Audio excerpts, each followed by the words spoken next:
Baba na kami lang! Baba! Baba! Baba! Sir, yung nanay at tatay ko po, nandun po sila.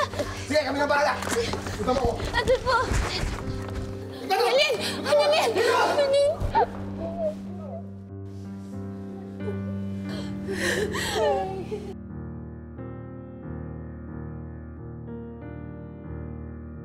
Ano ka ba, Diyosa?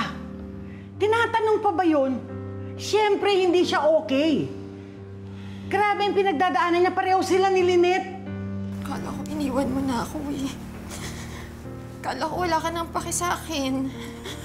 Paano mo naman masasabi yun? Alam mo nang mahal na mahal kita eh. Jingga, hindi naman tayo maliligtas kung di nagpapasok ng SWAT eh. Diba? May tumulong sa mga pulis. Siguro, hindi naman sila basta-basta makakapasok, diba? Kung sino man siya, salamat sa kanya. Kaya lang, malalagot siya kay Madam Lotus. Hindi pa palagpasin ni Madam Lotus yan. Hindi po, hindi ako patakas. Humingi po talaga ako ng tulong sa kanila. Bakit ka bumalik? Naisip ko po kasi yung anak ko dito eh. Kaya ko i-give up lahat para sa kanya, kahit pakalayaan ko. Moira, maraming salamat ha. Baka pwede pong hindi na natin paalam na akong nagsumbong sa SWAT.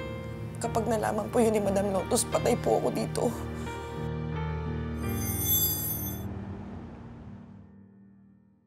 Ito, magti ka muna para ma-relax ka. Salamat.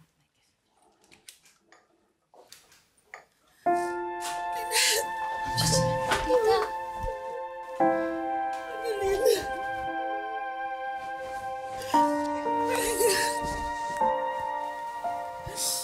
I'm so sorry.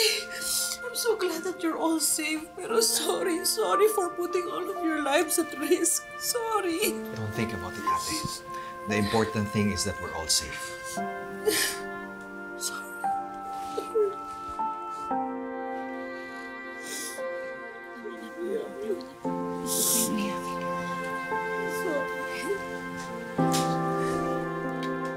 Lynette!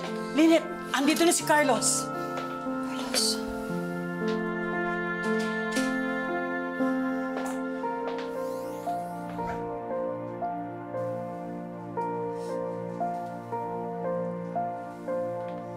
Alin? Okay ka lang ba? Wala bang masakit sa'yo? Okay lang ako. Mabuti na lang naligtas kami kagad. Lynette, pasensya ka na kung wala ako dun sa hostage. Carlos, okay na. Alam ko kung anong nangyari sa'yo. Okay ka lang ba? Ano nangyari dyan? May sugat ka. Ano ba nangyari? Lynette, okay lang ako. Importante, ligtas ka.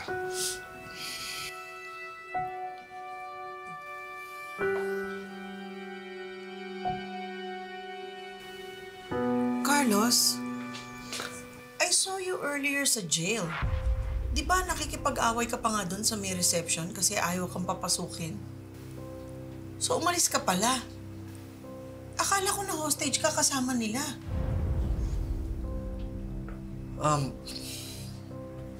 Kailangan ko bumalik sa bahay kasi may nakalimutan ako. Tapos pagdating ko sa bahay, nandun yung magnanakaw.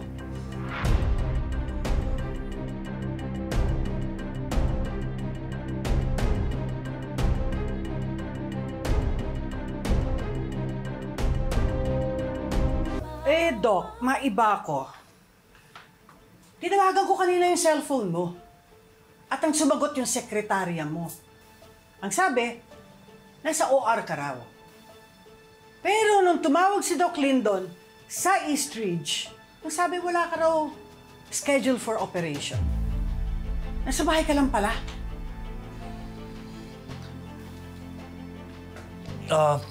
Tiyang, kasi... Teka lang, Carlos. Wala ka, pero nung tinatawagan yung telepono mo, sekretary mo yung sumasagot. Don't tell me dinadala mo yung sekretary mo sa bahay. Ate, please. I was just joking. This is not the right time for that.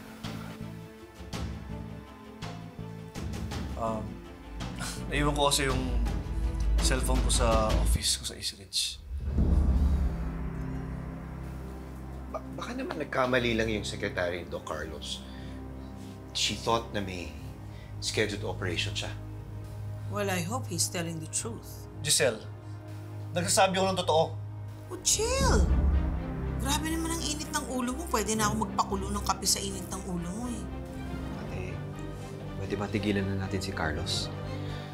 Pasensya ka na, Carlos. Masyado na maraming nangyari today. Oo nga po, Ma'am Giselle. Tama na po. Carlos, mabuti pa siguro kung dito na lang muna tayo sa hotel magstay kasi baka mamaya delikado kung umuwi tayo sa bahay. Tama ka, Lynette. Mas maganda kung dito muna tayo sa hotel. Pero, uwi muna ako, Kailangan ko asikasuhin yung police report at para kurang kita ng mga gamit sa bahay. Nadali ko dito. Gusto mo bang samahan kita? Ay! Hindi. Asugurado ako na pagod kayo ni Annalyn. So, mas maganda siguro kung magpahinga muna kayo dito. Ako na lang muna umuwi. Sige. Mag-iingat ka tsaka balitaan mo kami, ha? At, Tay, nasan nga po pala si Zoe? Nag-text na siya. Nasa Apex na daw siya. Sige, Lynette. Muna na ako. Mag-iingat ka, ha? Thank you. Balitaan mo kami. Okay. Michael.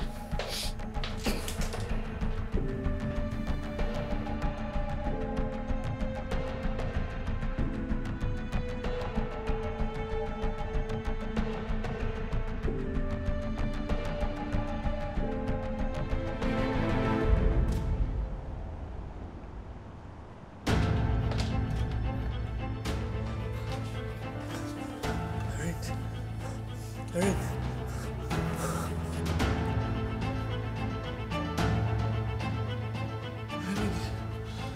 Erin, hindi ka pwede mamatay.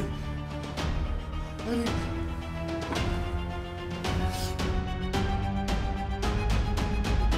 Erin! Hindi ka pwede mamatay. Erin! Erin, hindi ka pwede mamatay. Erin! Erin, gumising ka. Erin! Erin! Patawarin mo ako, Erin. Hindi ko intention na patayin ka. Nagawa ko lang saktan ka dahil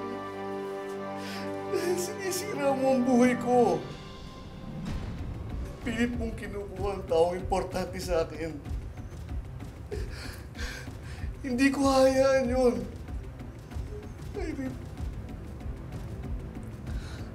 Irene, doktor ako. Nagliligtas ako ng buhay. Hindi yung pumapatay ng tao, Irene. Hindi ko ganoon. Hindi ko ganito. Tawarin mo ako.